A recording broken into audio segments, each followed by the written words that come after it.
देखिए, इसका मतलब ये नहीं कि वुमन राइट्स रियल नहीं है। वुमन राइट्स रियल है, सिविलियन सफरिंग रियल है, चिल्ड्रंस की सेफ्टी भी रियल है। लेकिन जियो पॉलिटिक्स में एक और बैटलफील्ड भी होता है, नैरेटिव का बैटलफील्ड, नैरेटिव की जंग। इंफॉर्मेशन भी वेपन बन सकती है और कभी कभी इमोशंस भी वेपन बन सकते हैं। इसलिए जब भी कोई ट्रेजेडी होती है, सिर्फ ये मत देखो कि क्या हुआ, ये भी देखो कि कौन स्टोरी फ्रेम कर रहा है, कौन एम्पलीफाई कर रहा है और फायदा किसका है। और क्योंकि ग्लोबल स्टेज पर वॉर सिर्फ मिसाइल से नहीं लड़ी जाती, वॉर नैरेटिव से भी लड़ी जाती है।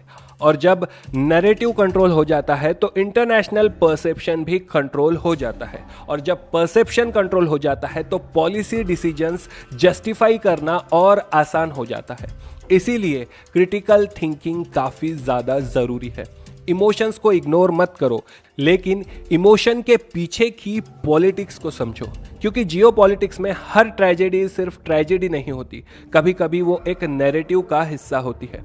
किसी की ट्रेजेडी किसी के लिए स्ट्रैटेजी बन जाती है। और शायद सबसे इंपॉर्टेंट सवाल यहीं से शुरू होता है, क्या जो व्यूज हम रखते हैं, जो ख्याल हम रखते हैं, वो सच में हमारे अपने होते हैं या फिर वो भी किसी नैरेटिव का रिजल्ट होते हैं। क्योंकि इंफॉर्मेशन के इस जमाने में सिर्फ वॉर ही नहीं लड़ी जा रही, परसेप्शन भी शेप किया जा रहा है।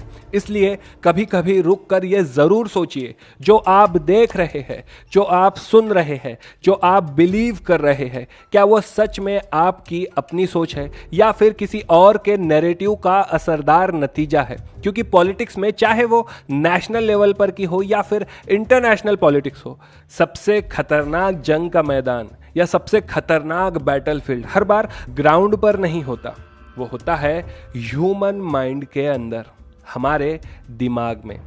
तो सोचिए, समझिए और एक्सप्लोर कीजिए, थिंको। अगर आप एग्जाम्स की तैयारी कर रहे हैं या नॉलेज गेन करके दुनिया को समझने की कोशिश, तो थिंको को फॉलो और सब्सक्राइब करें।